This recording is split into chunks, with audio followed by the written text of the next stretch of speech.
Então vamos lá, gente, aula 5 hoje de Colossenses. Vamos orar para começar? Senhor, muito obrigado pelo dia de hoje. Eu queria agradecer pela vida de todos, agradecer pela tua palavra e pedir ao Senhor que o teu Santo Espírito possa nos iluminar o entendimento, que a gente possa aprender e aplicar em nossas vidas. Em nome de Jesus. Amém. Sempre reforçando para vocês o motivo da carta. Por que Paulo escreveu a carta aos Colossenses? Escreveu porque estava acontecendo naquela igreja, que era uma igreja nova, a entrada de ensinos falsos. Ensinos que tiravam o foco do único foco que deve ter uma igreja cristã, que é a pessoa de Cristo. Então ele escreve essa carta para poder corrigir essas coisas. Lembrando que a igreja de Colossos não foi fundada por Paulo, ela foi fundada por um discípulo de Paulo chamado Epáfras. E Epáfras, ele estava junto com Paulo durante um momento de prisão em que Paulo escreve essa carta. Paulo escreveu essa carta da prisão, então é uma das cartas que a gente chama de cartas da prisão. Ele escreveu estando preso e manda essa carta com algumas correções. E o ponto central dessa carta é o fato que a gente até coloca esse trecho aqui do versículo 16 e 17 do capítulo 1, em que Paulo fala da pessoa de Cristo, e ele diz no versículo 16 que porque nele foram criadas todas as coisas nos céus e na terra, as visíveis e as invisíveis, sejam tronos, soberanias, poderes, autoridades, todas as coisas foram criadas por ele, para ele, ele é antes de todas as coisas e nele tudo subsiste. Então ele está dizendo que Cristo, por ele foram criadas todas as coisas e ele sustenta todas as coisas. Então ele está dizendo para alguém que está recebendo um ensino falso, o seguinte, olha, Cristo tem que ser o centro. Por quê? Porque ele criou todas as coisas, através dele tudo foi criado. E para ele tudo foi criado. Quando a gente olha isso, eu sempre reforço aqui, a gente não deve pensar que falso ensino é só o que acontecia naquela época. Porque nós não sabemos qual era o falso ensino que estava tendo ali. Mas falso ensino é coisa que acontece hoje. Se alguém traz para mim qualquer tipo de ensino que tira o foco da pessoa de Cristo, isso é um falso ensino. Mesmo que seja uma coisa muito sutil, mesmo que seja uma coisa, às vezes, parecendo, mas a gente tem que conhecer muito bem o que a Bíblia ensina, porque se o ensino tira o foco da pessoa de Cristo, ele é um falso ensino. Tá? O que nós vimos até agora? No versículo 1 e 2, a gente chama de introdução da carta, onde aparece a expressão graça e paz, que foi que até hoje a gente usa e parece um cumprimento, graça e paz. Mas graça e paz, Paulo usa aqui com sentido teológico. Por que ele usa graça e por que ele usa paz? A gente tratou na primeira aula, em que graça significa algo que a gente recebe sem merecer. Então, é um presente que você recebe não merecendo, é um dos sentidos da graça. É um sentido muito maior, mas é uma forma simples da gente entender. No versículo 3 a 8, Paulo reconhece a fé, o amor e a esperança genuínos do povo de Deus. E essa palavra fé, esperança e amor é uma palavra que Paulo usa muito nas suas cartas. 9 a 14, Paulo ora para que eles entendam a vontade de Deus. Do 15 a 20, Paulo trata da supremacia de Cristo. E hoje a gente vai ver aqui do 21 ao 23, primeiramente. Então, Colossenses capítulo 1, do 21 ao 23. A minha versão aqui é NVI, tá? Antes vocês estavam separados de Deus e em suas mentes eram inimigos por causa do mau procedimento de vocês. Mas agora ele os reconciliou pelo corpo físico de Cristo mediante a morte, para apresentá-los diante dele, santos, inculpáveis e livres de qualquer acusação, desde que continuem alicerçados e firmes na fé, sem se afastarem da esperança do Evangelho, que vocês ouviram e que tem sido proclamado a todos os que estão debaixo do céu. Este é o Evangelho do qual eu, Paulo, me tornei ministro. Se você está com a sua Bíblia aberta aí, é que Paulo dá uma mudada da maneira de escrever. E ele muda a maneira de escrever porque até o 20 ele está falando, na verdade, a partir do 21 ele começa a falar, até o 20 ele fala aquilo que Cristo fez, a partir do 21 ele passa a falar os efeitos em nós daquilo que Cristo fez. Então, o que ele descreveu nesse trecho aqui, ele disse lá até o 20, do 15 ao 20, tudo aquilo que Cristo fez, a obra de Cristo. Agora ele passa a dizer qual que é o efeito disso na nossa vida. Qual que é o efeito de Cristo ser soberano? Então, a partir do momento em que você, ele vai usar o termo redimido, que ele usou antes, a partir do momento que você é redimido, qual que é o efeito disso na sua vida? Você tem que pensar o seguinte, o que ele está dizendo aqui do 21 ao 23? Qual que é o efeito na sua vida de você ter se convertido? É o que ele trata aqui. Aqui a tradução, ela quebra esse pedaço em duas frases. Percebe o seguinte, ó, o versículo 21, ele termina com um ponto, certo? Tudo bem? Olha lá, ó, o seu não, né? Então, a NVI faz isso, termina com um ponto. E aqui começa uma nova frase que termina com um ponto. Tudo bem? Então, aqui ele traduz com duas frases. No entanto, no original, isso tudo é uma frase só. Isso não tem essa quebra. É uma sentença longa. E qual que é o verbo principal? Porque quando a gente vai falar uma sentença qualquer, eu vou comprar roupa. Qual que é o verbo principal? Eu comprar. Então, toda sentença, ela tem um verbo principal. Qual que é o verbo principal aqui? Reconciliou. Então, ele está tratando aqui de qual é o efeito na nossa vida da gente ter sido reconciliado com Deus através de Cristo. Ele está dizendo para você qual que é o efeito de você ter se convertido. É isso que ele está escrevendo, 21 ao 23. Então, olha só, no 21, ele identifica as pessoas que recebem essa ação de reconciliação. Quem são essas pessoas? Vocês. Então ele escreve para ele, ó, vocês estavam separados de Deus. É como se ele estivesse dizendo para vocês que estão aqui, vocês estavam separados de Deus. Tudo bem? No 22b, na segunda parte do 22, ele informa qual que é o propósito. Por que você foi reconciliado? Você foi reconciliado com Deus para ser apresentado diante dele, santo, inculpável e livre de qualquer acusação. O que isso é importante para nós? Eu entendo que isso aqui tem duas importâncias para a nossa vida. A primeira é que a partir do momento em que nós fomos reconciliados com Deus através de Cristo, nós somos apresentados a Deus dessa maneira. Não há mais condenação para quem está em Cristo Jesus. É isso que o próprio apóstolo Paulo escreve em outro trecho, em outro livro. Então, não tem mais condenação para quem está em Cristo Jesus. É isso que ele quer dizer. Segundo, é que isso traz para nós uma responsabilidade.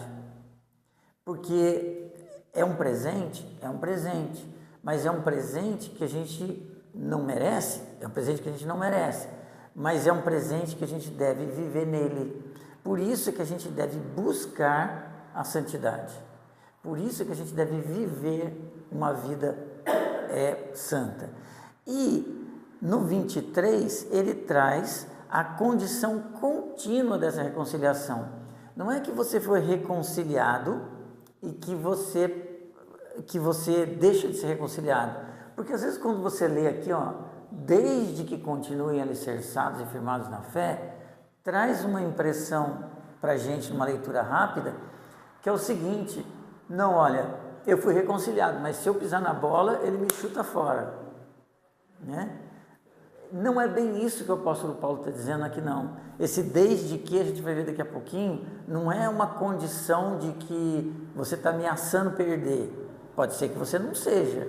Pode ser que você esteja vivendo uma religiosidade, mas você não tenha sido reconciliado com Deus. Isso é entre você e Ele. A gente não sabe disso. A gente pode avaliar e achar pelas atitudes. Eu posso, de repente, ver uma pessoa da maneira como ela está vivendo, que já viveu o Evangelho e que hoje está vivendo de uma forma longe do Evangelho, e achar, olha, eu acho que essa pessoa nunca entendeu o Evangelho. Isso eu posso. Pelas atitudes eu estou julgando, mas eu não posso determinar isso. é algo que é entre a pessoa e Deus, eu não sei. Mas é uma coisa que nós devemos sempre estar avaliando na nossa vida, porque quando a gente fala ter certeza de salvação, não é o seguinte, ai meu Deus, eu não posso pensar. Na nossa cabeça, a gente deve estar sempre se questionando do porquê, dos porquês das coisas que a gente faz, e se questionar o seguinte, eu estou firme em Cristo mesmo, eu entendi o Evangelho mesmo, e a sua resposta, ela não deve ser uma resposta muito demorada com relação a isso. Você conhece a sua vida, você sabe das suas motivações, e aí você entende quem de fato você é. Quando ele está escrevendo o versículo 21, que a gente viu aqui, ó, vocês estavam separados de Deus em suas mentes, eram inimigos. Olha a palavra que ele usa. Vocês eram inimigos por causa do mau procedimento de vocês, tá? Então, inimigo é o oposto de reconciliado. Você pode aqui já olhar e entender que ou a pessoa é reconciliada ou ela é inimiga. É essa a distinção que Paulo está fazendo. Quem não é reconciliado é inimigo, né? Isso é muito importante para a gente olhar para as pessoas com quem a gente está convivendo e entender o seguinte: se não é reconciliado, é inimigo. Nossa, pesado, né? Você dizer que a pessoa é inimigo seu? Não, é inimigo de Deus. Quem está fora da reconciliação é inimigo de Deus. Isso deve fazer eu ter uma atitude, nossa, ele é inimigo de Deus? Não, pelo contrário, a gente deve amar a pessoa e querer que a pessoa se torne reconciliado. Essa deve ser a nossa atitude. Mas eu tenho que entender que a não reconciliação significa inimizade com Deus, separação. Então, o que Paulo está dizendo aqui é que existem duas pessoas, dois tipos de gente nesse mundo: os reconciliados e os separados. E os reconciliados e os separados são ditos aqui como tendo inimizade com Deus. Paulo escreve isso em outros dois textos que eu estou citando aqui para vocês. Romanos capítulo 1, versículo 21, está aqui na tela, você não precisa nem abrir. Está escrito assim, ó: porque, tendo conhecido a Deus, ele está falando aqui dos não crentes, tá? Tendo conhecido a Deus, não o glorificaram como Deus, nem lhe renderam graças, mas os seus pensamentos tornaram-se fúteis, e os seus corações insensatos se obscureceram. Esse aqui é o pensamento do inimigo de Deus, segundo Paulo na carta aos Romanos. E em Romanos capítulo 5, versículo 10, ele diz: se quando éramos inimigos de Deus, fomos reconciliados com ele mediante a morte do seu Filho, quanto mais agora, tendo sido reconciliados, seremos salvos por sua própria vida, por sua vida. Então, quando ele escreve lá no versículo 21, que eram inimigos por causa do mau procedimento de vocês, numa primeira leitura, a gente pode pensar o seguinte: então quer dizer que eu sou inimigo por causa daquilo que eu faço? Não é bem isso. Eu sou inimigo porque é o que ele escreve aqui em Romanos capítulo 1, versículo 21, porque o pensamento, a mente, o coração está separado de Deus. Então, o mau procedimento é consequência da inimizade, e não a inimizade consequência do mau procedimento. Então, o que acontece? As pessoas sem Cristo, que são ditas aqui como separados de Deus ou inimigos de Deus, têm atitudes de acordo com a maneira como elas são, e são maus procedimentos. Não é que ele é inimigo porque ele faz coisa ruim. Ele faz coisa ruim porque ele é inimigo. Mas eu sou amigo de Deus, eu fui reconciliado com ele, eu também faço coisa ruim às vezes. Sim, mas você faz e você precisa ter a transformação disso na sua vida. Você faz porque existe uma natureza em você que é uma natureza que precisa ser transformada e que só é transformada quanto mais de Deus tiver na sua vida.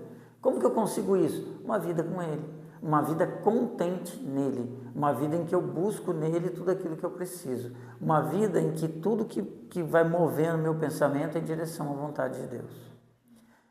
Isso não é natural na gente, você não faz isso naturalmente, Por isso que logo que a gente se converte, a gente, às vezes no começo, quando você está tão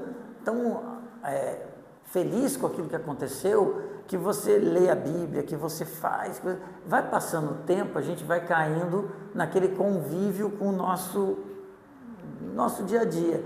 E aí fica, às vezes, difícil ler a Bíblia, orar difícil, cansativo, né? Você vai fazendo as coisas. Essa é a nossa natureza. E a gente, o fazer algo e se aproximar de Deus não é tão natural nosso quanto deveria ser. Mas quanto mais a gente se aproxima dele, mais ele nos enche da presença dele e mais natural isso vai se tornando. Por isso que quando eu sinto que eu não estou bem na fé, o melhor remédio que eu tenho é me aproximar mais de Deus. É ter atitudes mais próximas e sempre ter na minha mente o seguinte: quem eu sou. Eu sempre tenho que ter na minha mente que eu fui reconciliado com Deus. É isso que precisa estar muito claro para a gente. Agora, ele os reconciliou, o que no versículo 22, mas ele quem? Deus. Os reconciliou pelo corpo físico de Cristo, mediante a morte, para apresentá-los diante dele santos, inculpáveis e livres de qualquer acusação. Então, quem reconciliou? Deus. Então, Paulo usa uma imagem aqui, que é uma imagem do Antigo Testamento. O que Paulo quis dizer com reconciliou? No Antigo Testamento, existia a ideia da reconciliação do povo que estava no cativeiro. O povo andou no cativeiro várias vezes, mas principalmente o cativeiro babilônico. Então, Israel, eles tinham essa esperança da restauração, da reconciliação deles com Deus. Era a ideia do povo judeu. Então, a reconciliação aqui que Paulo cita é semelhante à restauração de Israel, quando Israel foi liberto do cativeiro e levado de volta para a terra prometida. A sua reconciliação, vamos entrar, por favor. A sua reconciliação é equivalente a isso. Você era escravo do pecado. Você foi liberto pelo corpo de Cristo e você foi levado ao reino de Deus pelo corpo de Cristo. Essa é a ideia da reconciliação. Então, quando você vai olhar o Antigo Testamento, então isso aqui, de acordo com as profecias de restauração do Antigo Testamento, uma das expectativas que o povo tinha é que haveria um templo. O povo de Israel, imagina, estavam lá no cativeiro. Eles tinham profecias e tinham essa expectativa de que haveria um tempo em que um templo seria de novo construído em Israel, porque o templo estava destruído, e o povo voltaria do exílio para poder adorar e, através disso, experimentar uma relação íntima com Deus. Exatamente o que Cristo fez. No momento em que Cristo morreu, tá? E aqui a morte de Cristo representa exatamente o exílio. Quando ele ressuscitou, isso representa a restauração. Então, aquilo que aconteceu, que as profecias do Antigo Testamento mostravam, aconteceu na pessoa de Cristo. O que a gente lê a respeito da história do povo judeu é aquilo que foi cumprido por Cristo. A ressurreição de Cristo simboliza, é a materialização daquilo que a restauração do povo de Israel representava. Tá? Então, é através dele que nós temos um relacionamento íntimo com Deus. Qual que é o propósito de você ser restaurado? Então, ser apresentado diante dele, santo, inculpável, livre de qualquer acusação. Romanos capítulo 14, versículo 10, Paulo escreve isso: portanto, você, por que julga seu irmão e por que despreza seu irmão? Pois todos compareceremos diante do tribunal de Deus. Essa imagem que Paulo apresentá-los onde? A ideia que quem estuda o texto de Colossenses tem é que Paulo está fazendo uma menção aqui ao tribunal de Deus. Quando todas as coisas acabarem, todos serão apresentados diante de Cristo no tribunal de Deus. Tem um texto que é paralelo a esse texto de Colossenses, Vai com a sua Bíblia em Efésios capítulo 5.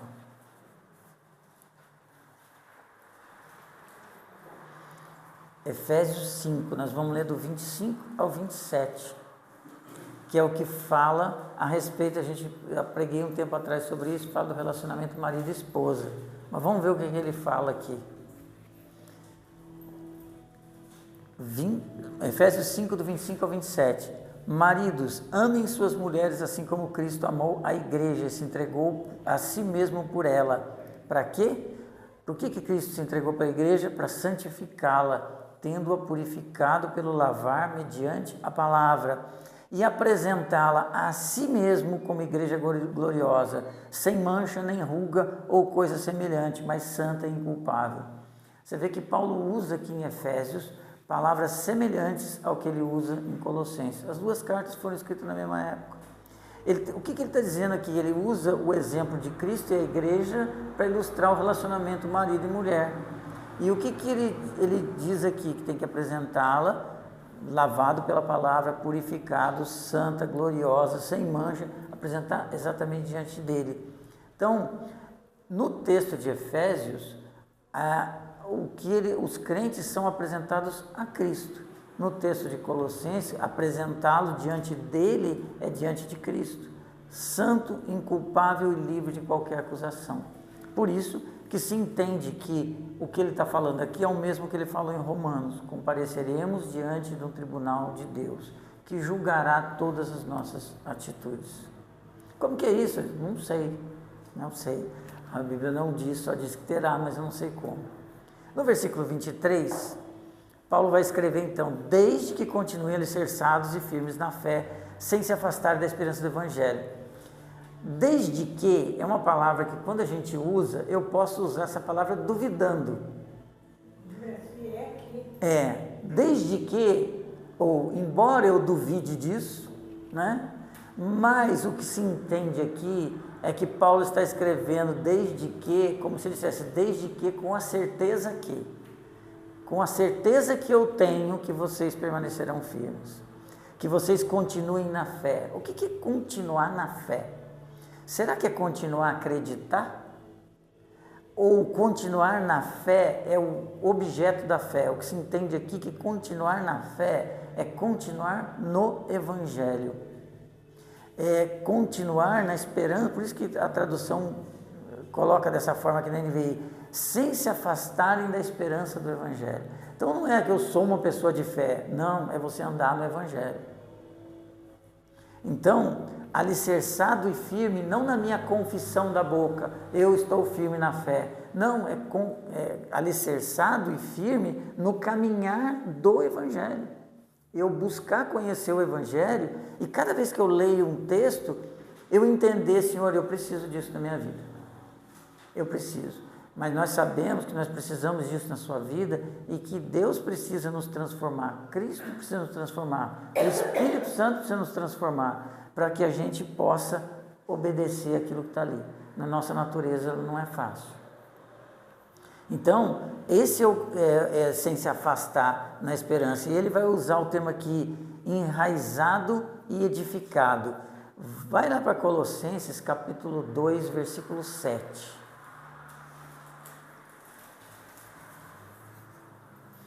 Ele vai usar os mesmos termos, onde ele diz: enraizados e edificados nele, firmados na fé, como foram ensinados, transbordando de gratidão.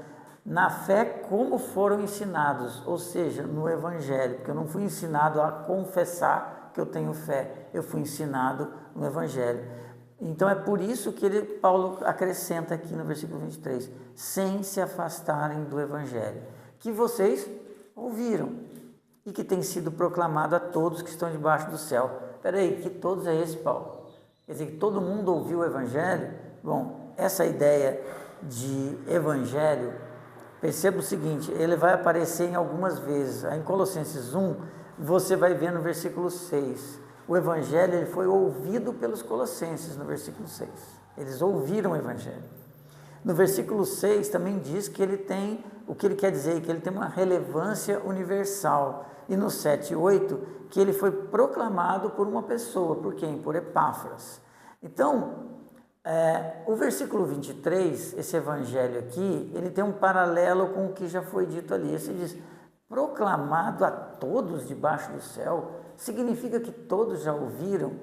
A ideia aqui, que a melhor tradução seria toda a criação, e não todas as pessoas. O evangelho foi proclamado a toda a criação de uma forma geral. Cristo, quando ele cumpriu a obra dele, ele redimiu nele toda a criação. E quando ele voltar, tudo será refeito nele, tudo. O que nós vivemos hoje, os problemas que nós vivemos, a natureza que sofre, tudo acontece por conta do pecado que ainda existe. Mas quando Cristo voltar, todas as coisas serão refeitas nele. Paulo está falando de algo que Cristo já fez, mas que nós só vamos ver isso quando todas as coisas estiverem completadas. Se você abrir a sua Bíblia lá no Salmo 19, vai lá para o Salmo 19, aonde ele está falando a respeito da revelação de Deus. Salmo 19, versículo 4. Mas a sua voz ressoa por toda a terra, e as suas palavras até os confins do mundo. Nos céus ele armou uma tenda para o sol. Você fala, nossa, o que está dizendo aqui que armou uma tenda? É uma figura para dizer aquilo que Deus faz.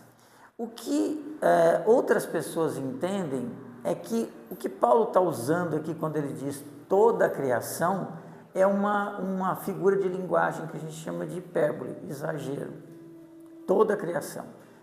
Pode ser, mas também se entende isso que eu falei para vocês, que tudo foi restaurado em Cristo para aquilo que ele já vem cumprindo através de nós e que só se cumprirá totalmente quando ele voltar. Vou ler até o final do capítulo, porque a partir do versículo 24, Paulo começa uma outra fase. E sabe como é que a gente percebe que começa uma outra fase? Olha, leia do 21 a 23 e vê, ele usa um pronome de tratamento, e o pronome de tratamento que ele usa é vocês, ou vós, certo? A partir do 24, olha o que ele usa, agora me alegro. Depois ele fala no 25, dela me tornei.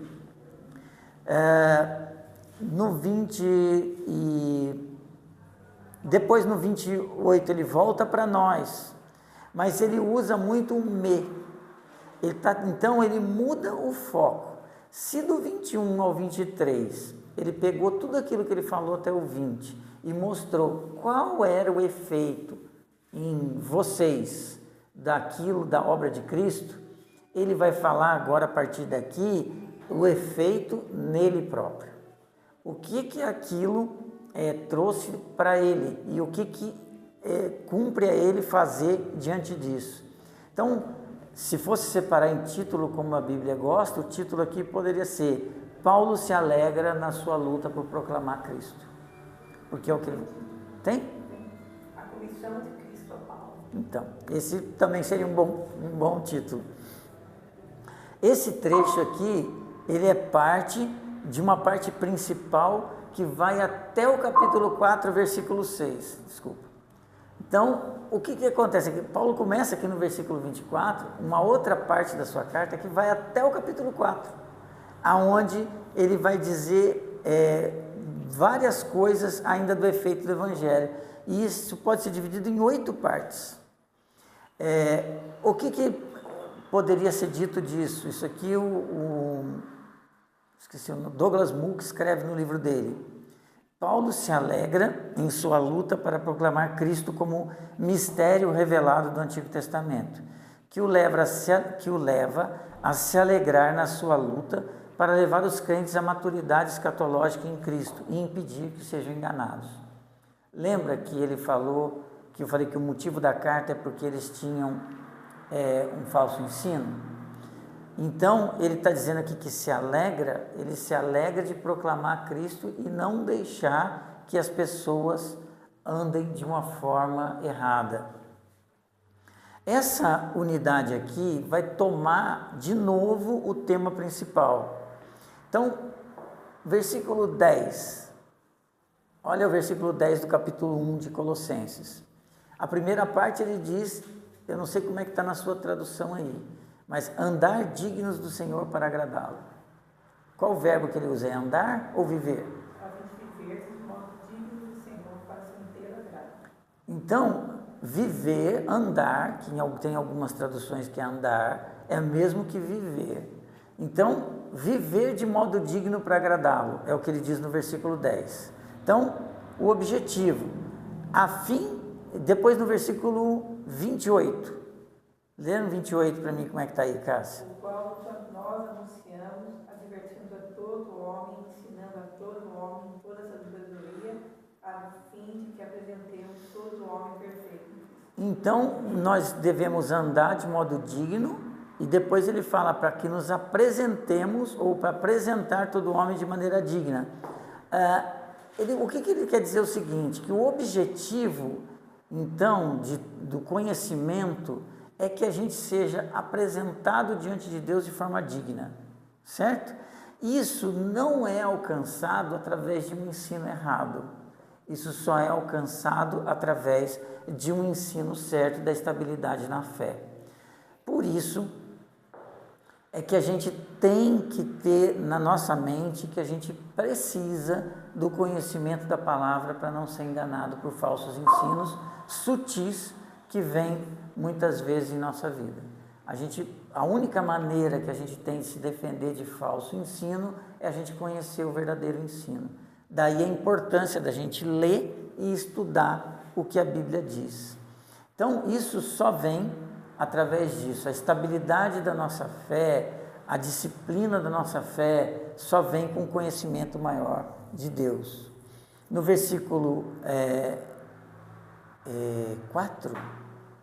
capítulo 2 de Colossenses, 4 e 5. Eu lhes digo isso para que ninguém os engane com argumentos aparentemente convincentes. Vê só que é muito semelhante ao que acontece hoje.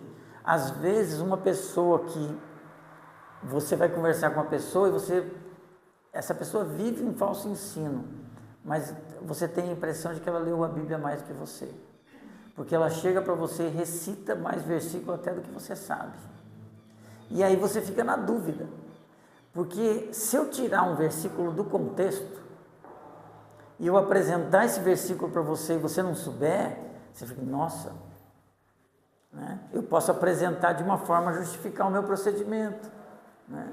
Lembra daquela historinha que, eu acho que vocês já devem ter ouvido, que o Shed conta que tinha, mas aí é brincadeira mesmo, tá, gente? Que tinha um ex-aluno dele que ele encontrou num curso, e esse ex-aluno dele falou, e como é que você está? Ele falou, eu fundei uma outra igreja, pastor. Mas fundou por quê? Não, porque eu li na Bíblia, Absalão, meu filho, eu entendi que era para abrir um salão, fui lá abrir um salão. Isso é até brincadeira, porque é uma deturpação, mas tem gente que às vezes pega um determinado versículo, tira do contexto e coloca para você aquilo como verdade, e se você não conhece a Bíblia, você pode ficar na dúvida. Não é problema ficar na dúvida, vai lá e estuda, que você vai entender o que é importante daquilo. Então, argumentos aparentemente convincentes. Aí no 5 ele diz o seguinte, porque, embora esteja fisicamente ausente, Paulo, ele está falando dele, estou presente com vocês em espírito, alegro-me em ver como estão vivendo em ordem e como está firme a fé que vocês têm em Cristo. Então, a alegria de Paulo era a alegria de que o verdadeiro evangelho fosse pregado a eles. Então, no versículo 6 ele põe, portanto, assim, se vocês receberam a Cristo Jesus, o Senhor, continuem a viver nele. Tá? O que é o conceito de andar, então, que a gente leu lá no versículo 10? O conceito de andar é a gente permanecer firme no evangelho, a gente continuar vivendo o evangelho e a gente continuar conhecendo mais de Cristo. Resumindo para vocês aqui, do versículo 3 ao versículo 14 de Colossenses 1, O foco de Paulo era naquilo que o Pai fez. No versículo 15 ao versículo 23, o foco de Paulo é o que Cristo fez. No versículo 24 até o capítulo 2, versículo 5, o foco de Paulo aqui é ele como ministro de Cristo. Você pode perceber lendo o seguinte, do 3 a 14 ele está falando tudo aquilo que Deus fez. Do 15 ao 23 ele fala tudo aquilo que Cristo fez. E o ponto principal nós vimos aqui, nos reconciliou com Ele mesmo. E agora ele vai dizer, tá bom, eu fui reconciliado, o que ele fez? Eu me tornei ministro de Cristo. Então, no 24, ele escreve lá, me alegro em meus sofrimentos por vocês e completo o meu corpo que resta as aflições de Cristo. Esse é um versículo difícil que você vai lendo os comentários e assim, as pessoas realmente, o que Paulo quis dizer com o que resta das aflições de Cristo em favor do seu corpo, que é a igreja? O que Paulo está querendo dizer aqui? Eu completo no meu corpo o que resta das aflições de Cristo? Quer dizer que aquilo que Cristo fez não foi completo? Não é isso que ele quer dizer. Ele está querendo dizer em relação à igreja, o que Cristo fez é perfeito, mas a igreja de Cristo, ela passa por aflições. E Paulo, a prisão dele, ele entende que a prisão dele era inclusive em favor da igreja. Então ele estava sofrendo no corpo dele algo em benefício do corpo de Cristo, que é a igreja. Esse é o sentido que ele quer dizer. Então ele começa se alegrando nos seus sofrimentos em favor dos cristãos colossenses, especialmente pelo fato de que os seus sofrimentos, Paulo, completam a parte que falta na quantidade de aflições decretadas para o corpo de Cristo, a igreja. Através do sofrimento dele, a igreja está sendo de alguma forma edificada. Através do sofrimento dele, o evangelho está sendo pregado.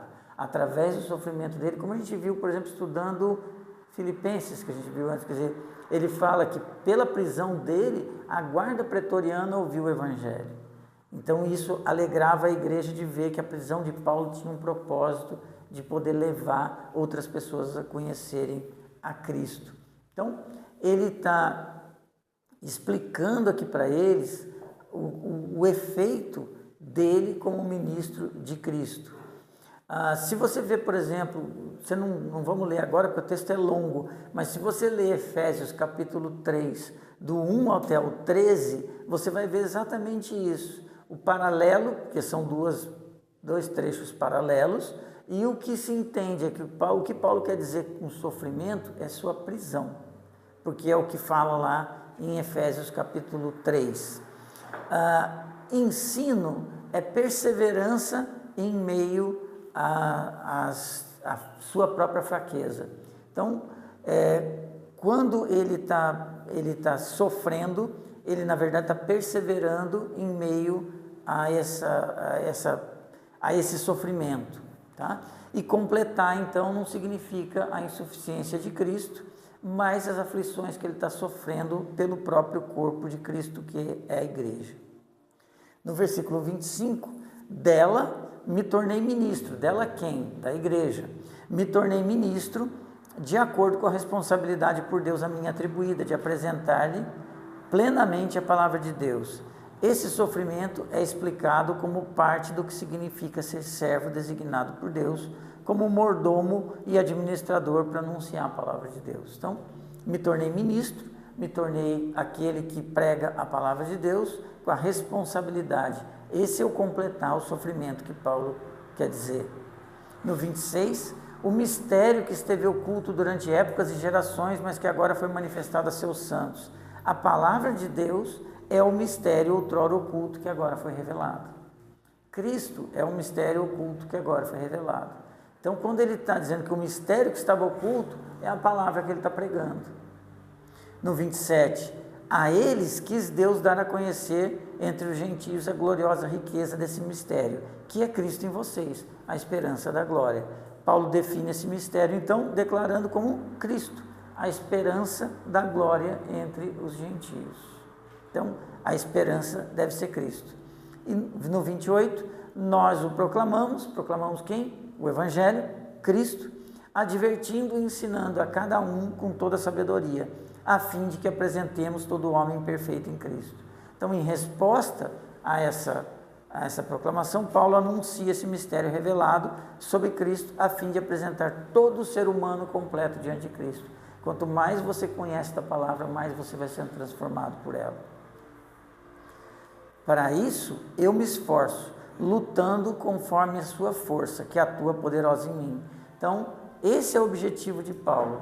Por que ele se alegra em sofrer, como ele escreveu no versículo 24? Ou lutar, como ele diz aqui no versículo 29. Estimulado a fazer isso por causa do poder que Deus concede a ele, e não o que ele próprio tem. Então, por que ele suporta a prisão? Por que ele se alegra mesmo estando preso?